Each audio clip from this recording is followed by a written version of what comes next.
What's up, guys? Coach Justin with RYU BJJ, and I'm here today at the outstanding Songer Combat Sports Academy in beautiful Marysville, Washington, with the incredible and outstanding Coach Chris Songer. Thank you for coming on the podcast, brother. Appreciate you.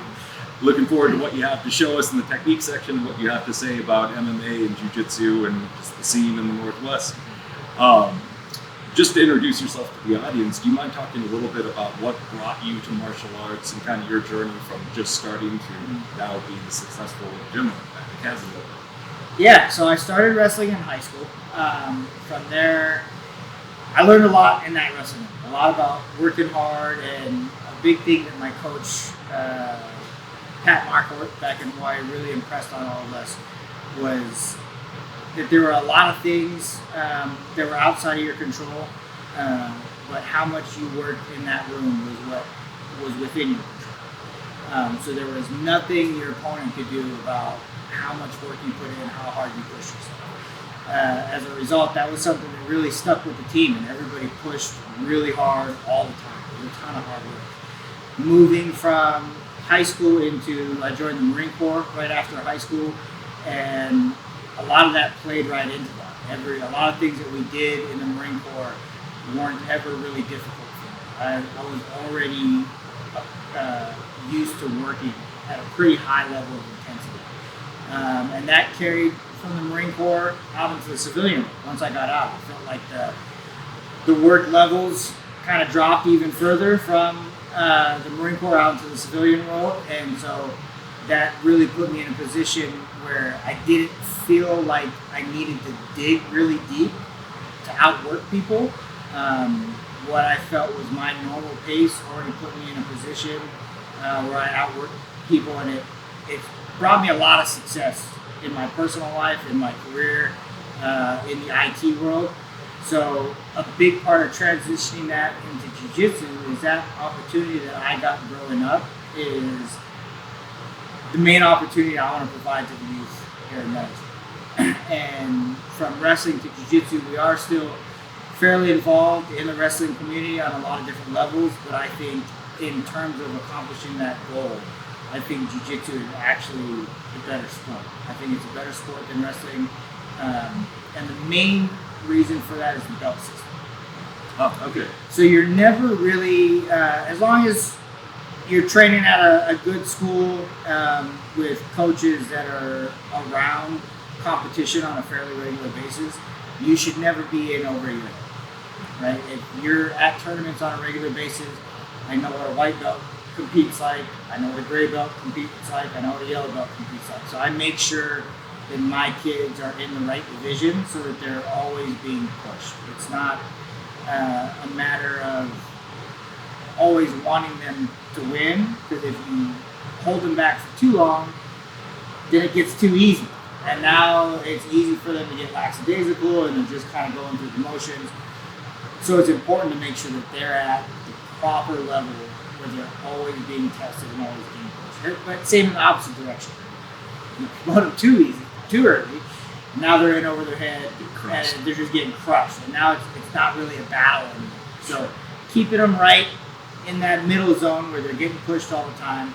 And Jiu-Jitsu accomplishes that through the belt system, whereas wrestling, your very first wrestling tournament after 2 weeks of training could be against last year's state champ. Sure. So it's really easy for you to get put in those deep waters on both ends. Coming out of it, if you manage to survive those first couple of years, now you're the state champ, and your first couple matches are against kids that are not at your level, and you get state champs that start doing dumb stuff that's not legitimate techniques just because they can't, because the skill gap is so big. They're not being pushed. Yes, so the framework or the infrastructure in Jiu-Jitsu tournaments allows kids and adults to maintain a competitive level as they work up, and it never really gets to a point where you're just going out and smoking everybody or vice versa. Got it. But you run a great kids and youth program. We were talking a little bit about it before we started, but you want to go over some of those points. I know you've got a system for how you get to like ease people into competition and training, and what are your philosophies there? Yeah, so a big thing with our philosophies for the competition is, one, we have to make sure that they're ready. That's the primary. So starting off at white belt, we go through the stripes. Our first stripe is just that they show that they understand the basic goal of get on top and stay. And then the second stripe, and this is during live grappling, so it's not really a test scenario. Our kids grapple live every single day. So I'm watching them every single day against kids at their own level and seeing, do they understand that they're supposed to be getting on top? Are they trying to get on top? Or are they just, turning up or holding on? So once they show me that they're trying to get on top, they get that first stripe. That second stripe is them doing it all the time. So now they've shown me that they actually have the physical ability, the skill set to do that. Our third stripe is where they show me they understand our primary objectives from each position. So we have every position, close guard, top, bottom, side control, top, bottom, mount, backpack, and so forth. From each one of those positions, we have set objectives that we want them to accomplish. So that third stripe shows me that they know what those objectives are. They're not just sitting in a position not doing anything, right? Or looking clueless. I know they might not be at a level where they can actually accomplish that objective yet, but I can visually see that they are working towards it. If they're inside closed guard on top, their sole objective is to pass. So seeing that they're actually trying to pass, they're not trying to grab an arm and twist it, or they're not trying to choke them from inside closed guard, is that they understand the goal they're trying to accomplish. Once they get that stripe, then they're allowed to start coming to our competition classes, and they get opened up to being able to compete. Got it. Okay, no, I think that's excellent. Yeah, I've talked to a lot of different coaches and academy owners over the course of this project, and that is, I think, a source of frustration for a lot of people that are in that role, because the belt system, like you said, it provides a lot of utility. There's a structure to it, so there's some fairness. You can bring people along in a structured way, but it's also hard because you can have people starting at such different athletic levels. Some kids walk on the mat, or people walk on the mat, and they just have it's intuitively they're great athletes, and other people, are not. And so trying to figure out how to progress people in a way that actually is teaching them, but seems fair and measurable. Because I don't know if you've had these conversations with parents, why is people not being promoted, or why, those type of struggles are real for coaches. No, they are. I've had those conversations with a number of parents, and there's a lot more that goes into it, especially running a competition-based gym. Like I said a second ago, these kids grapple live every single day. So there's risk with promotion. Sure.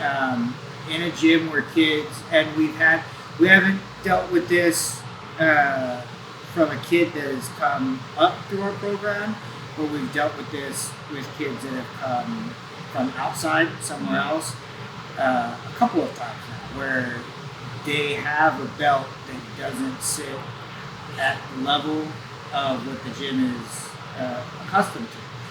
And it's not just, there's obviously a little bit of, I've been doing this and I don't have that belt, why do you have that belt? Sure.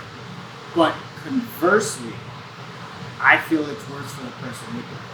Yeah. When you are grappling live every day, if you are wearing a yellow belt and you're routinely submitted by a white belt, it's embarrassing. Yeah, it doesn't feel good.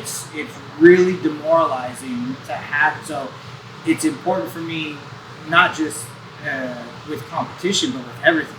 If I put them in a position where they have zero chance of success, that's my fault. Mm-hmm. I failed to prepare them first. So if I give or I promote a kid or an adult to something they're not prepared for, expectations that they can't live up to, I put them in that situation. Sure. So it's a big on me to make sure that they're actually ready for that new goal. That absolutely makes sense to me. Well, I guess further than downstream from that, what is your philosophy on competition largely for students in terms of, is it necessary? Like, in other words, if you have somebody who is just adult or kid, just not interested in ever competing, but they really want to do jiu-jitsu and martial arts, they want to participate, they're motivated, they get on the mat, they do the thing. Is that somebody who can progress, or I guess what are your thoughts? Absolutely. You can 100%, like I said, we go live every day. So it's not a matter of someone coming in and just going through the motions and learning the techniques. And also, we have a very large number of people from the gym that do compete, both in jiu-jitsu and in MMA. So we're still getting that outside perspective where they're kind of leveling, showing where they're at compared to the rest of the community. So when you're going against them in the gym, conversely, you're kind of showing that same thing. So them not competing is not a concern to me. I don't really push people to compete that don't want to compete.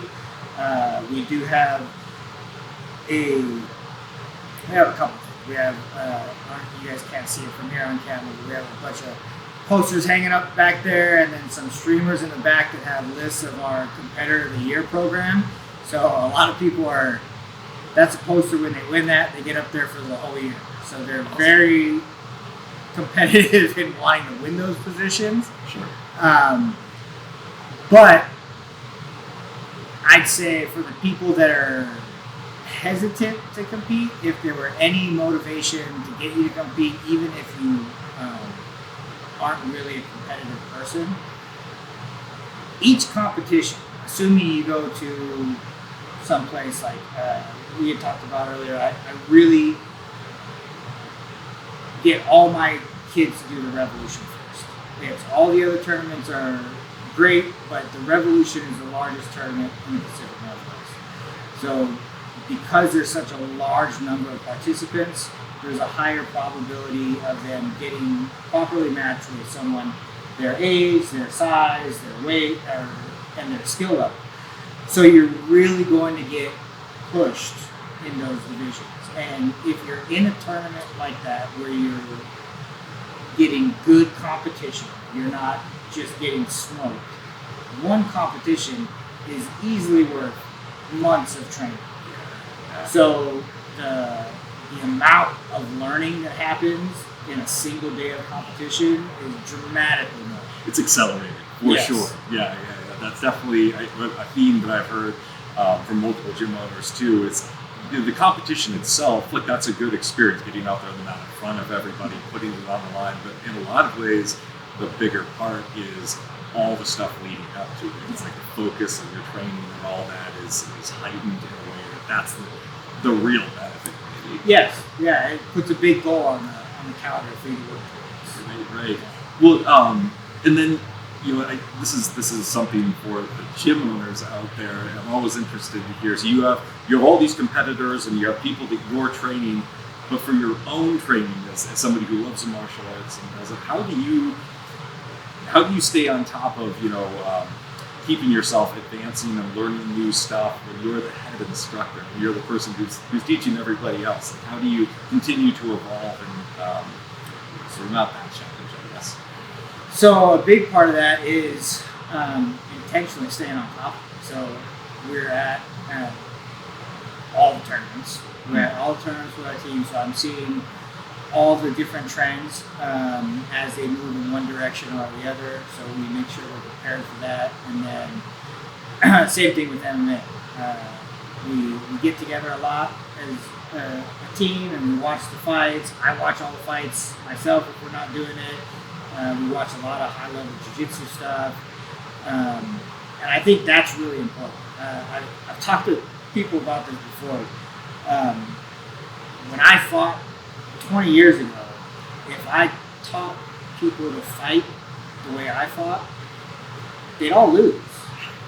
The sport's completely different. And when you go back to those original USC days, a black belt back then, and this might piss some people off, but a black belt by then is lucky to get blue belt by today's standards. Yeah. The sport is completely evolved. So if you as a coach are just kind of riding what you did 20 years ago, it's not enough to produce success in today's world. Yeah, I would agree with that. I definitely feel that pressure to, there's always XYZ new guard that comes out, or the leg lock game, like we were talking about, that's really exploded. And so there's always evolution going on, but I'm always curious how people, I guess, do you go out to seminars or anything like that too, or scroll Instagram like the rest of us and pick up? Yeah, Instagram, obviously, there's a lot on Instagram. We do go to seminars from time to time. It's a little less today. We've got a really busy competition schedule, so I don't have as much free time, so I don't get to as many seminars as we used to. But I do try to stay on top of all of it. It's something that you really have to do. With our competition, so like we were talking earlier, we have a Monday, Wednesday, Friday class for our youth program, and a Tuesday, Thursday is our competition class. So they've got to get to that 3-stripe level to get into that Tuesday, Thursday class. And then once they get to that Tuesday, Thursday class, now they're allowed to start doing competitions. Where I was going with that is Monday, Wednesday, Friday is our version of the fundamentals. That class never changes. It's been fundamentals ever since. Our Tuesday, Thursday class, the competition class, is a competition class. So if we have the rev coming up, we focus on racking the points up, getting the positions, and that may change depending on, recently more and more teams are starting to push that north-south position instead of just getting a side control. So as over time, as those little micro games start to change, those Tuesday, Thursday classes change. And then the same thing with, we just got out of the rev, proving grounds is the next one up. Now get on top of staying top isn't necessarily the primary goal.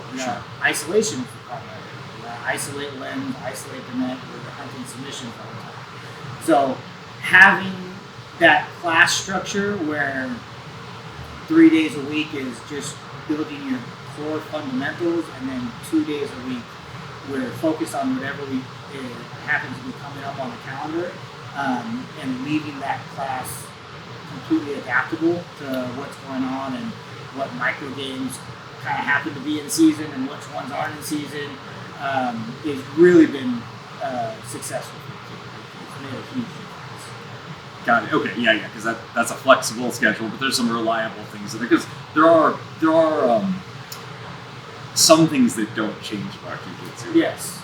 There's always that bleeding edge or cutting edge of it, which is really cool. It's this adaptable system, whereas most martial arts, I think, are like very codified. It's like these 60 throws or these 40 katas or whatever, and it never changes. Jiu-jitsu has this evolution to it, but yeah, they're like guard is guard, mount is mount. There are some things you can just observe that don't change. So is that the same philosophy for the adults too? Because for the record, so your kids program does both gi and no gi, and then your adults program is no gi only. Is that? Yes. So our adults program is purely no gi, and it's mostly MMA focused. So a lot of it is more positional. From time to time, we do kind of change up class structure if someone on the team has a EBI match coming up, or if we have an MMA opponent that has a more of a jiu-jitsu EBI style background, then we'll change to focus on that. But yes, the adult class is very similar. We do a number of days a week that are just our fundamentals, and then we have a couple days a week that are more specific to what we have coming up on the calendar. Well, that's awesome that you guys incorporate strikes into your trainings. I think that is something that a lot of jiu-jitsu schools have gotten away from. I started training in jiu-jitsu in the late 90s, and like MMA and jiu-jitsu are almost synonymous. They're almost the same thing. And they've really branched out and become their own separate worlds, separate culture, and all that. But there are definitely jiu-jitsu positions like deep half guard comes to mind that change a lot if strikes are involved. They change a lot when strikes are involved, and there's also so when they first came out with that point system where for jiu-jitsu, where the points were the theory for the points is that's where you can cause the most damage if it were MMA. And that point system is really the root of most jiu-jitsu strategy. With that, if you start adding strikes into a system on a regular basis and you continue to train with people that are skilled, you'll find that it's not necessarily the case. I think a lot of core old school jiu-jitsu principles were developed for fighting people who didn't know how to fight. Yeah. And mount is a prime example of that, where it's the highest mount and back are the highest scoring positions. Back is obviously still the case. Mount, not so much. The amount of finishes you see in MMA from mount, they drop constantly. And they get lower and lower and lower. Once you're on top of a skilled opponent, it's a lot harder to maintain that position. Sure. Positions like side control and judo and half guard in particular. A lot of guys, I'd say that's where you see the majority of your MMA ground and pound finishes right now, half guard. Because you can really get cross-body weight on them and isolate the movements of the hips, and far side underhook still allows one hand completely free to punch. So, and that's part of what we were just talking about with the staying on top of things. It's MMA and Jiu-Jitsu are both in the sport form relatively new, so there's going to be a ton of evolution. Sure. It's just moving forward. Well, we talked about a little bit before, but I'd love to explore it again, that there's gi, there's no gi, there's MMA, and while there's obviously a lot of similarities between those, they seem to be branching off into almost entirely, at the highest levels of sport, they're branching off into their own separate thing, where there historically has been a lot of crossover with various champions in each. That probably won't or may not be the case 10 years from now, 15 years from now, as these things evolve. Yes, I think we've gotten to the point today where you see the world champion in gi and no gi is very rarely the same person. A few exceptions to the rule, but for the most part, they're two completely separate sports. I think our gym is actually, our kids' team is a very prime example of that, where 2 days a week are no gi, and because a good chunk of I grew up wrestling, so I teach a very wrestling-heavy style of jiu-jitsu, and a good chunk of what I consider our fundamentals is more MMA-based. So you see our kids are much more dominant in no gi than they are in gi. And I would go as far as saying, even though we do 3 days a week in gi, 2 days a week in no gi, so we do grapple more in gi than no gi, but I say we grapple more in no gi than most other gyms. Sure. Yeah. So just the fact that they have more time without the gi on, so they're not reliant on grips, and a style that favors no gi more in the exact same tournament. You're doing gi in the morning, no gi in the afternoon. Our kids are much more successful in no gi. God, that's interesting. That's okay. And against the same opponents. Sure. We'll have kids that will struggle. It'll be a battle. They're just fighting tooth and nail in gi, and there won't be as much of a struggle in no gi. And that's, you feel, reflective of the fact that they are just, it's hard to bridge that gap. They are becoming such different sports. They are. Yeah. I mean, you're not usually teaching kids worm guard or any crazy thing like that, but that's the path it takes down, where you're developing better grips, you're developing better manipulation of the gi, the further you get down that path. But with no gi, you don't have those grips. So being able to travel along that same developmental path where as I get better, my underhooks are getting tighter. My head position on the inside is getting better. I'm keeping the elbow a little bit tighter. So those are things that, because of the way you're manipulating the gi itself, aren't always a concern with gi. Whereas keeping all of that tighter in no gi it's a necessity. If you don't have it, you're not going to control those grips. Right. One thing you were talking about, again, we were talking before the show about what would be better than to set you up for MMA. And the conventional wisdom has always kind of been, you need to train the gi. It's going to make you better as a no-gi grappler, as an MMA fighter. But your thoughts are a little bit different. Yeah, the complete opposite. I think training in the gi makes you worse for it. I think it's, and along those lines, I think those fine motor skills, fine details, hand position, head position, are all things that you don't get in gi. Not that you couldn't do them in gi, but for the most part, you don't need to do them. And there's a lot of things with, especially with the guard from bottom, where a lot of guard grips actually stop you from getting what would be good no-gi posture. Sure, yeah. So you're preventing yourself from learning proper no-gi skills. Interesting. Yeah, I would agree with that. So, okay, so do you have any kids in your youth program that are competing in MMA, or they? No, I'm a couple of reasons. I'm really big on head trauma. Yeah. So their brains aren't fully physically developed until they're about 16 years old, roughly size-wise, and then they're still in the developmental stages till their early 20s. So taking a bunch of punches to the head, not ideal.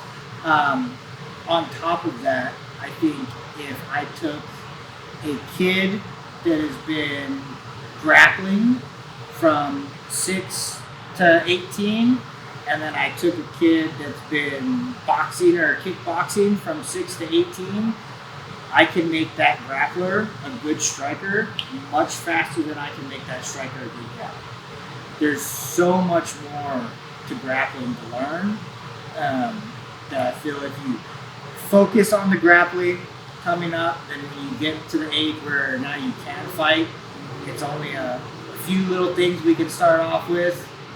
Learning how to close the distance without getting hit, learning how to throw shots with the proper mechanics so that you're generating power so you can at least pose a little bit of threat, and we can start to build from there. Versus if you've been boxing your entire life and now you get taken down, the amount of variables that you have to learn to get out of all these different positions is just, it's a much larger. Yeah.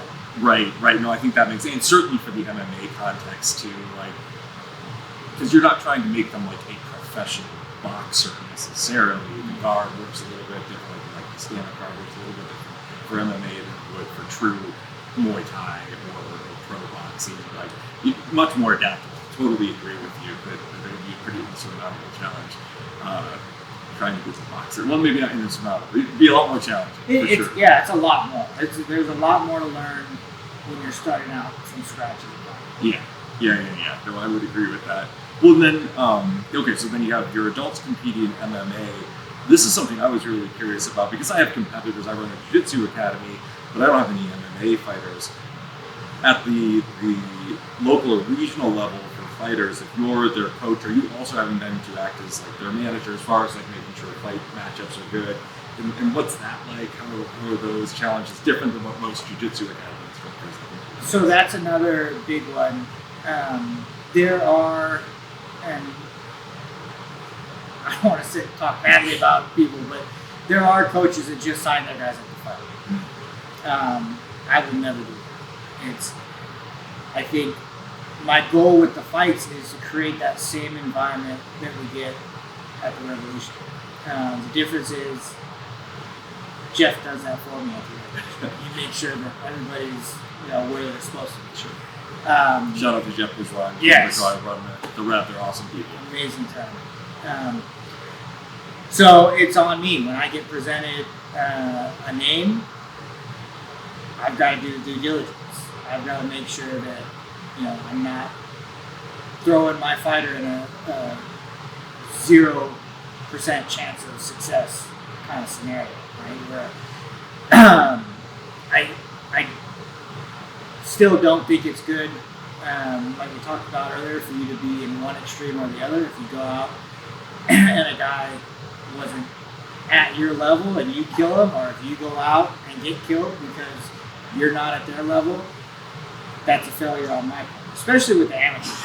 We have a couple guys that are really digging in long term. They're looking pro careers, but for some guys, it's just recreation. So it's really important that I'm making sure they're doing it in a safe fashion. And then for the guys that are doing it as a pro career, it's even more so important that I'm making sure they're being tested at the right level. Because the whole point of the amateur career is it's practice, right? It's practice for you for that professional career. So if you go out and you just kill everybody because you're not being properly matched up, and then now you work your way up and you're in the UFC, and the first place you face adversity is with, a $10,000 check on you. Right. That's not when you want to fall apart mentally. Right. So you've got to have those mental skills built up. You've got to have been pushed, and you have to have been in the fire on multiple occasions to really build that mental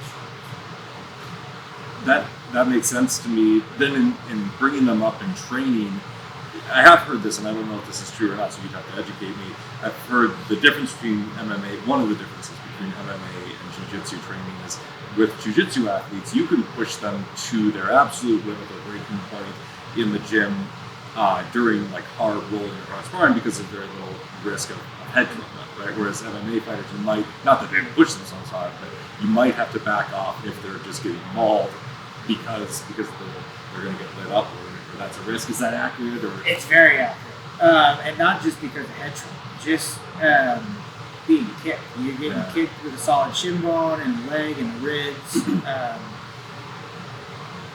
It really comes down to frequency because it's a necessary evil. So if you're never in the fight, you never have that hard training, then you get put in that fire and it's not what you thought it was, you're going to fall apart. Yeah, you break. That's exactly what happens. Conversely, if your sparring rounds in the gym are at 100% every time, there's zero growth. Because, and I would say the same thing for jiu-jitsu too. If you are a white belt and you're grappling a blue or purple belt, and that blue or purple belt is going at 100% every single day, that white belt's not going to get better. Sure. Everyone says, "Oh, go with the better guys, you're going to get better." No, they're not going to get better because you're not trying to get better. You're trying to survive every single day. You're drowning and you're trying to survive. So having the reps in where you're grappling someone of your own skill level, where you can try things, you're not just defense, you're trying the offense stuff. And then in the sparring rounds, having controlled sparring rounds where you guys aren't trying to kill each other. So you're working on new techniques, working on new strategies, trying to set things up. The wheels upstairs are turning because it's not panic the whole time. Right. If you're just trying to survive, you're not going to get better.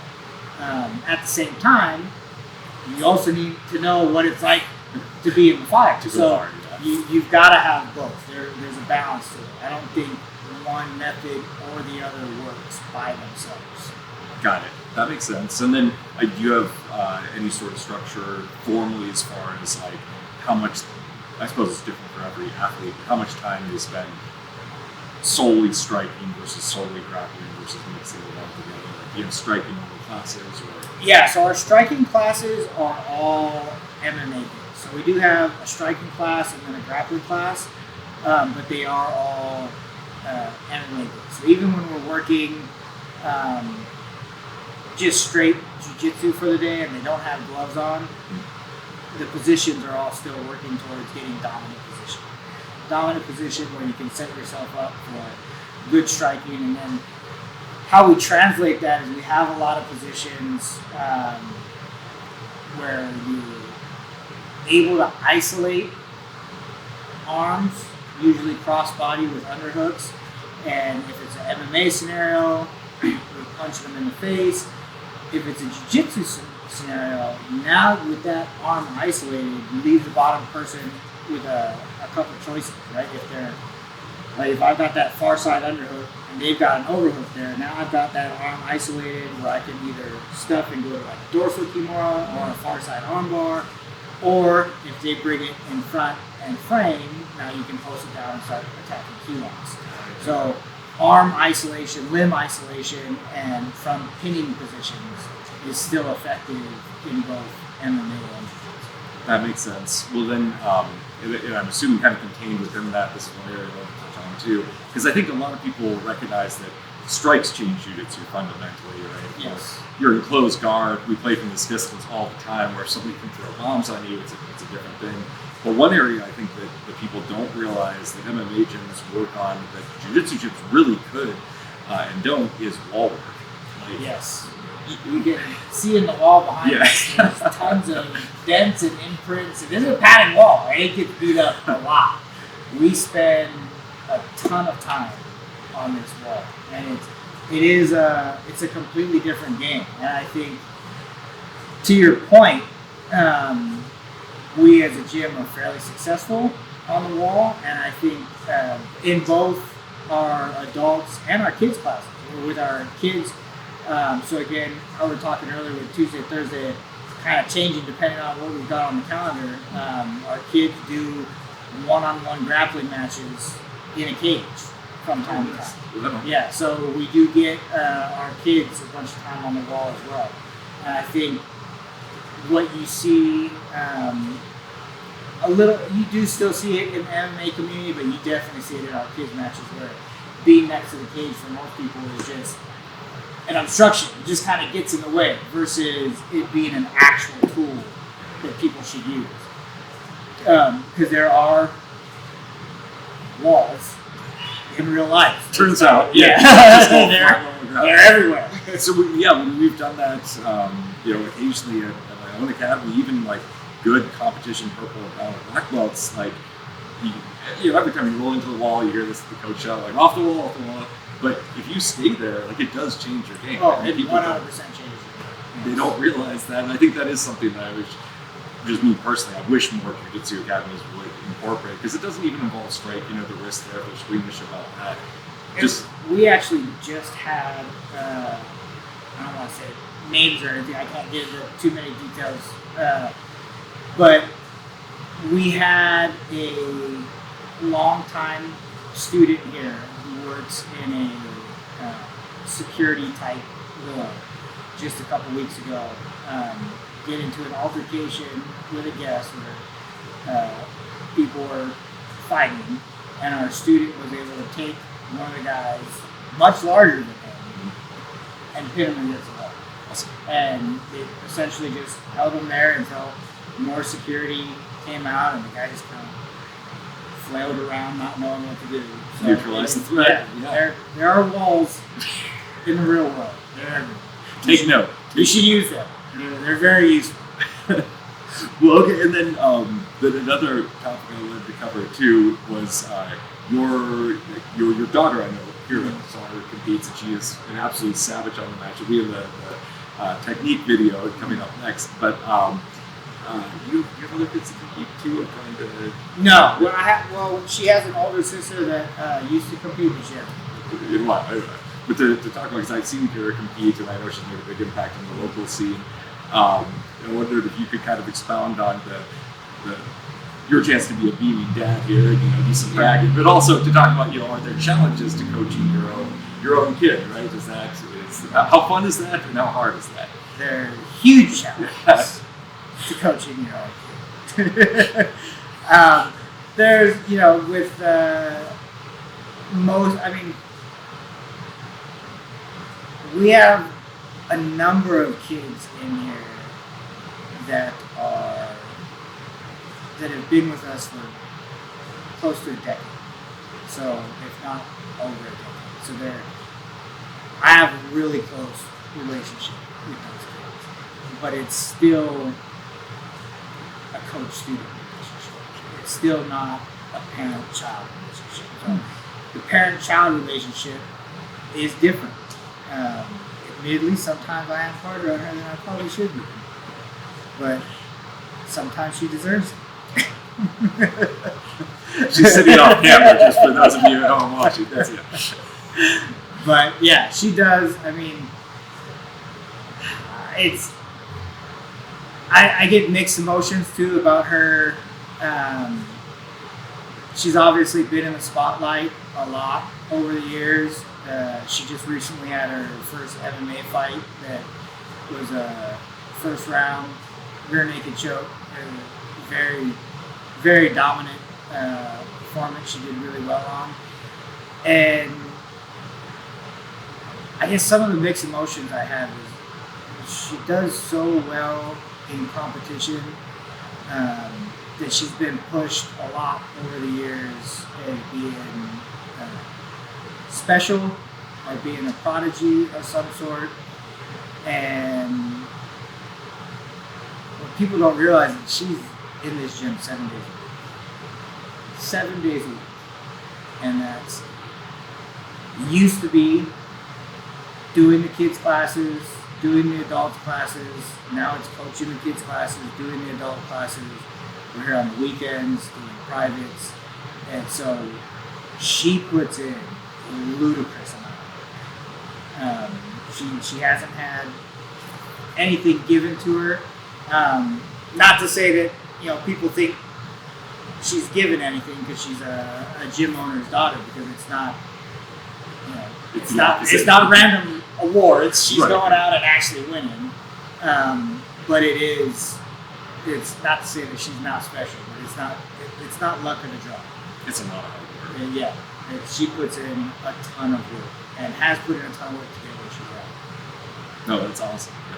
Well, how is it for you, just when you're mat side or cage side? Is that because you've done a lot of coaching? Are you extra nervous, or are you not nervous at all, or how is that for you? It depends. Some of the competitions, so our first MMA fight, I was a little more nervous on. Her obviously, everyone knows her grappling credentials and wrestling credentials. So the further we get into, the deeper we get into those competitions, obviously it climbs higher and higher. But from a competition standpoint, her MMA fight was her first time ever striking a competition. So there was definitely some nerves going into that one. Sure. Not really knowing how that was going to play. And again, she's in here 7 days a week, so it's not like she doesn't know how to strike, but the first time you get hit in the face at 100%, especially in front of, she's been hit at 100%, in front of a crowd of people, you never know. Sure. And she did great with it. Took it without bat an eye and just kept it forward. So. That's awesome. Awesome. And so you spend time training with her too. So you'll roll with her, you'll spot with her, Yeah, I roll with her a little less now. Not just with her, with everybody. Most of my training now I keep to weight training during the week, and then I keep most of my rolling and sparring to the weekends. And that's more of a coaching philosophy than it is anything else. So I'm not training anywhere near where I would be if I was still wanting to compete.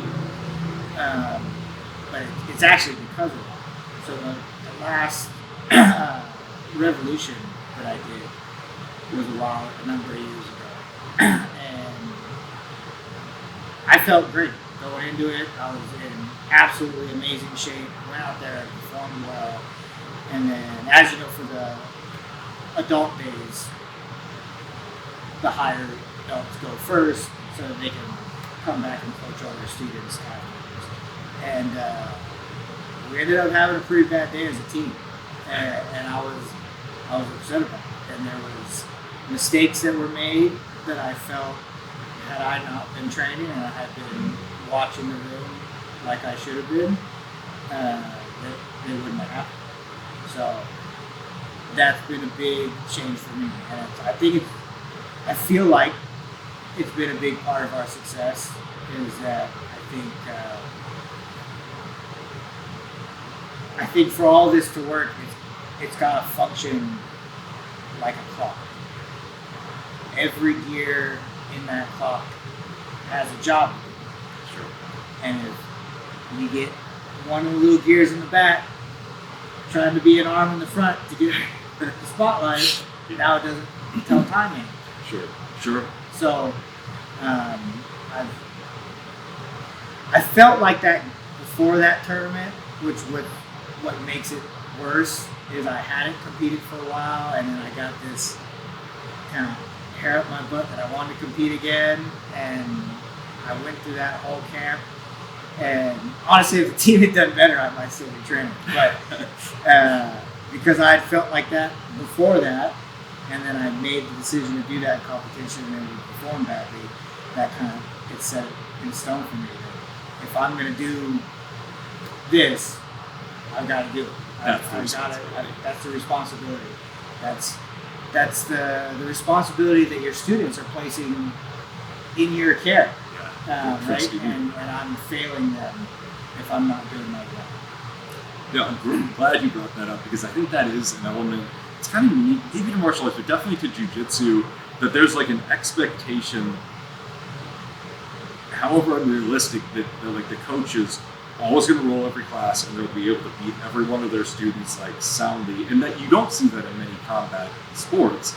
Like nobody, I don't think, expected Angelo Dundee to beat Muhammad Ali. Like, he was a great coach to Muhammad Ali, but if they had had a boxing match or Customato versus Tyson, like nobody would have expected Tyson to lose in a boxing match. Yeah, versus, you don't see it in any other combat sport, and I honestly have really mixed feelings towards it. Obviously, for myself, I'm taking this role. I feel that is my responsibility, but at the same time, I think part of jiu-jitsu blowing up the way it has, and I think this is where that comes from, is because jiu-jitsu blew up so quick, you had a very large number of people that weren't capable of teaching.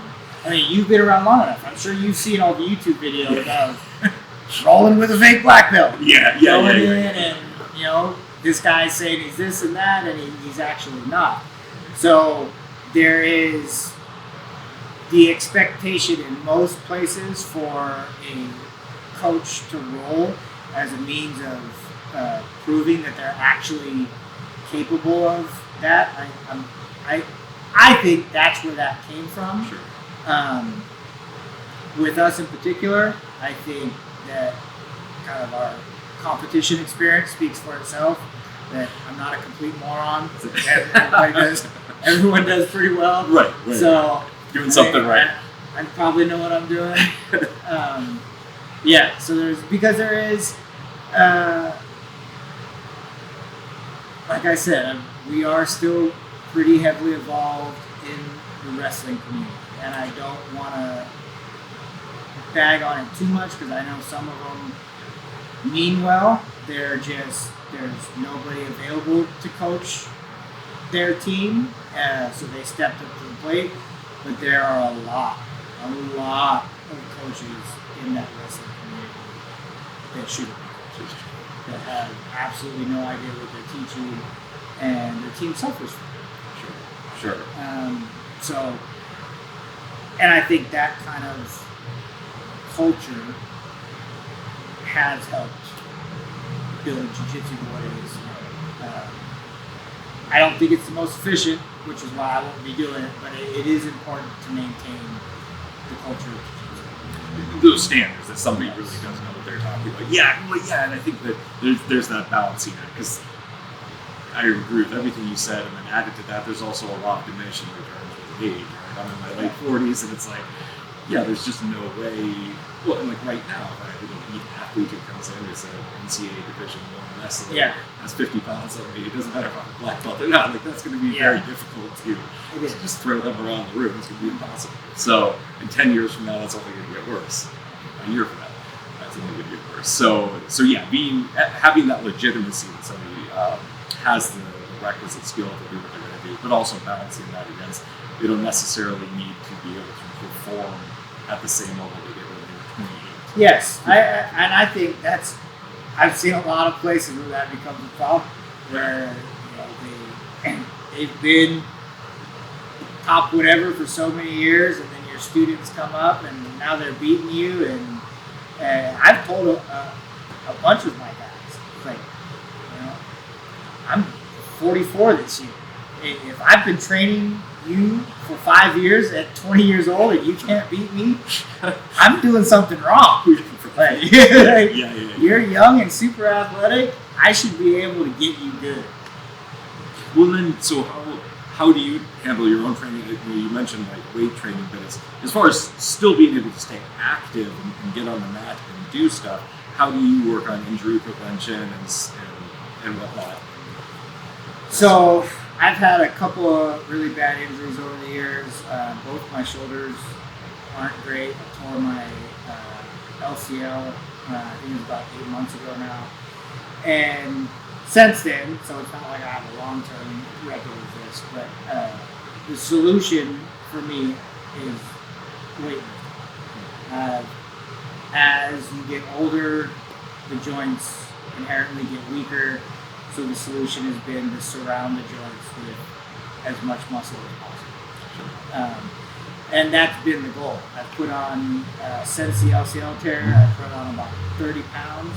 Not all the best 30 pounds, but I definitely have, and I see with the results in the weight room, I definitely have more muscle on my body than I ever had. I'm a relatively small guy. And I do still roll on the weekends, and then during class if it's odd and you don't have anything pressing on the calendar, I still jump in with everybody. So that seems to have helped. Everything seems a lot stronger. I don't feel when I get too far out in one direction or the other, it doesn't feel as iffy as it used to be. Everything feels a lot more stable. Solid. Right on. Yeah. No, that's excellent. Okay. I was interested in that, both my own curiosity, and I know people, coaches in general. That's again a repetitive theme that's going to go on. It's like we want to help our students, but we also want to sacrifice our bodies so much in the process. And I think that's a big part of it, is being preventive. Is understanding that as you get older, that's going to happen. The joints are going to start getting weaker. The ligaments are going to start getting weaker. There's not a whole lot you can do about that. So packing on the extra muscle to make sure everything has over adequate support. Protection. Pick up heavy things and put them down repetitively. Yes. Well, then I'd like to ask this question to everybody who comes on the channel, and I'm sure you deal with this as an academy owner, but that first, say, 6 months to a year in jiu-jitsu is pretty arduous for everybody.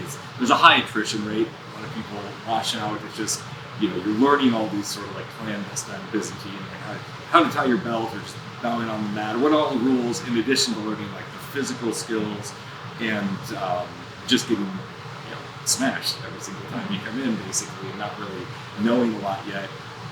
What words of advice would you give to somebody who's in that brand new to jiu-jitsu phase, or who's thinking about starting, in terms of how to help them be successful in that? Simplify your goals.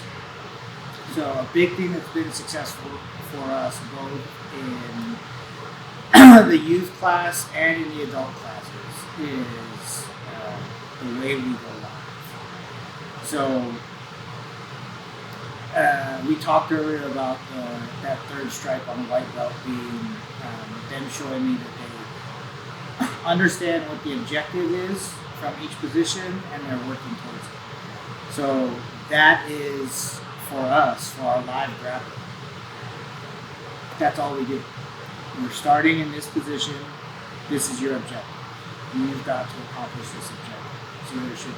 I feel when you just start on your feet and go live as a new student, there's too many variables, and it's just chaos, and everything you do is wrong, and then that hopelessness starts to sink in, and you just want to give up. So taking all the unnecessary variables off the table. You're starting in guard.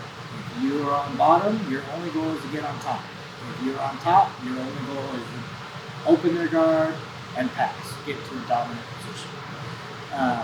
And then for both our youth and adults, we have, so with the youth, we have a Tuesday, Thursday competition class, and then for the adults, we have our open sparring rounds after the normal classes. Those are wide open because you need those rounds too to connect the positions together. But same thing, you don't get into those right off the bat.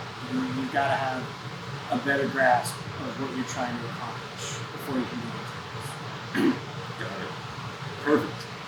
Coach Chris Songer, Combat Sports, Marysville. Come check him out. Any social media you want to hype up here, or just come by and get some you rolls can come by anytime. Get some rolls in. Songer Combat Sports on Facebook, Instagram, same name.